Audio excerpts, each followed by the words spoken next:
Hey guys, Ryan Dement from TrueVest. Hope you guys are having a great day. We got some good information out today, so I thought I'd share with you. Today is March 31st, 2020, and we have some information on the PPP program, Paycheck Protection Program.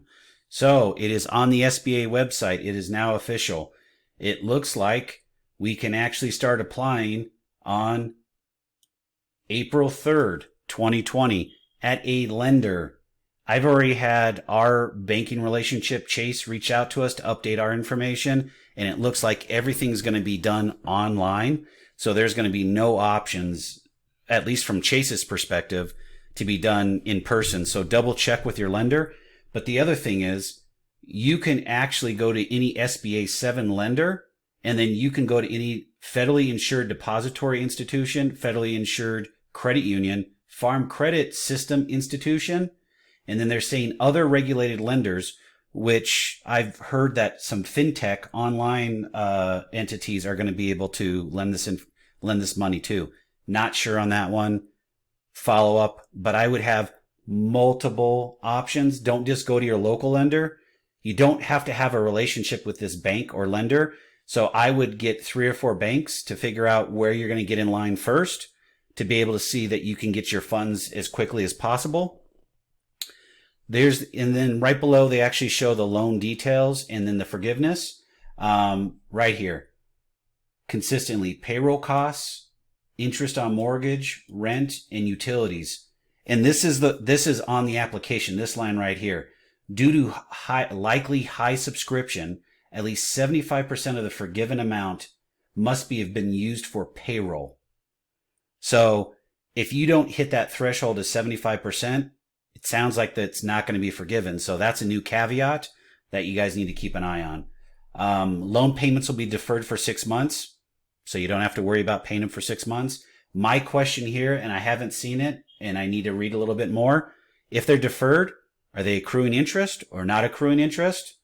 That's the first question I want to ask. No collateral, no personal guarantees are required. Neither the government nor the lenders will charge small business any fees. That's awesome.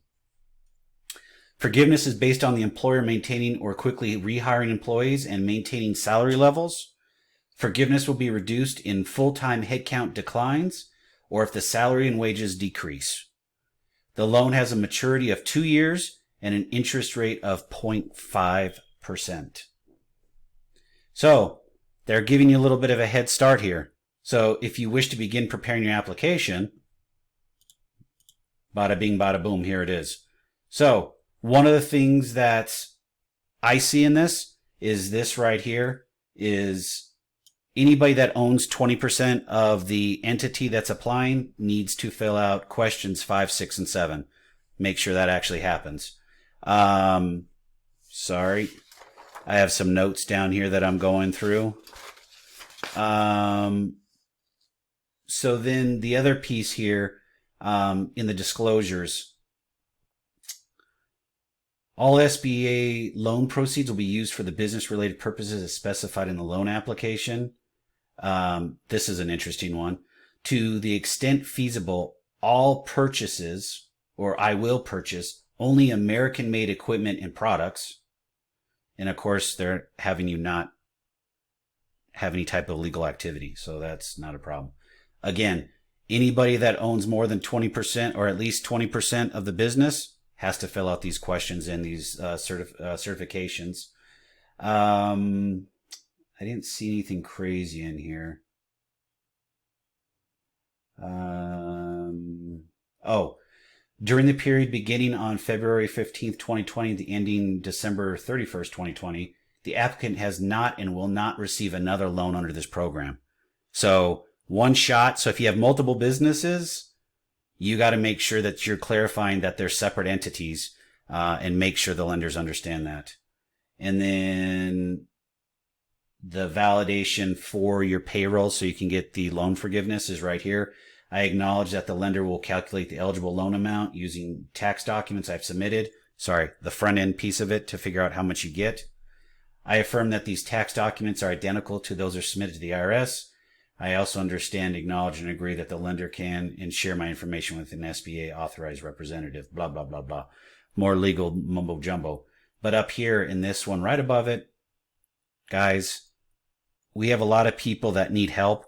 Please make sure that you're certifying you're doing the right thing, because you don't need to be fined up to $250,000 because you're trying to get money. If you don't qualify and you don't have people on your payroll, don't try to do this and try to get through it. So please just move forward. There's the EIDL, and I'll talk about that later. And then this is just some instructions on how to fill it out. So this is just the sample they have on their website. Take a look at it. Have any questions, concerns, feel free to reach out to me. Text me 702-860-9019, or you can email me, Ryan, at Truvest, TRUVEST.co. In the next piece, I wanted to do just something very quick. I know this is a video that's gone over 6 minutes. I'm trying to keep them short. I wanted to shamelessly plug and steal this infographic that I got from a group that I found online. It's not our attorneys, but I've vetted it and went through it. This really gives you an idea of what the difference of the two loans are. The PPP versus the EIDL. So loan amount for the PPP is 2.5 months of payroll cost, up to, with a maximum of $10 million on the top. So all the qualifications have to be in business as a 215, less than 500 employees. Veteran groups, of course, tribal businesses fewer than 500, self-employed individuals, independent contractors, sole proprietors. Now that's a whole nother can of worms that I haven't dug into, but I have seen some information, and once I get better details on that, I'll understand that piece, and I'll share it, but I'm not going to speak to those right now because these individuals, I don't play in this world, so I don't know enough about it. Application process is going to be issued by an SBA approved bank, 100% guaranteed by the SBA, loan fees waived. Awesome. No collateral, no personal guarantee, max 4% cap. Forgiveness grants, SBA will provide 8 weeks of loan forgiveness for funds applied to payroll, mortgage interest, rent, and utility expenses between $215 and $630. Deferred payments, they're automatically deferred for 6 months. Of course, the uses are working capital, refinancing existing debt, etc. But forgiveness can only be provided if you use for costs to describe above. So if you want to use it for other means, you can, but you have to know that it's not going to be forgiven. And then it's available through June 30th. EIDL, Economic Injury Disaster Loans. It's up to $2 million based upon actual economic injury determined by the SBA. All small businesses qualified under 500 employees, private non-profit organization, ESOPs, independent contractors, sole proprietors, tribal businesses. It's issued by the SBA, approved solely on credit score and financial need. I have no idea what the credit score requirements are going to be. I don't know if they're going to go down to a certain score, or you can't have any type of charge-offs or delinquencies. I have no clue. I haven't heard anything. As soon as I hear anything, I will share. Loan fees, requirements to show, there are no loan fees. Requirement to show need and 1 year of operations waived. Collateral required for loans for more than $25,000. I got questions on that because I read something a little bit different in the bill, but we'll see what happens with that. Personal guarantee for any loans over $200,000. I did read that in the bill. It does say that. I don't know how this is all going to play out that way. 3.75 for businesses, 2.75 for nonprofits. Forgiveness grants, SBA may provide up to $10,000 in emergency grants to EIDL applicants that need it. So this is the $10,000 we've all been talking about. We've all rushed to apply for 3 times to get it. First come, first serve, $10 billion, yada, yada, yada. Applicants do not need to repay the grants even if the loan application is denied. Wonderful. Automatic deferral of principal and interest for all of 2020 up to 1 year.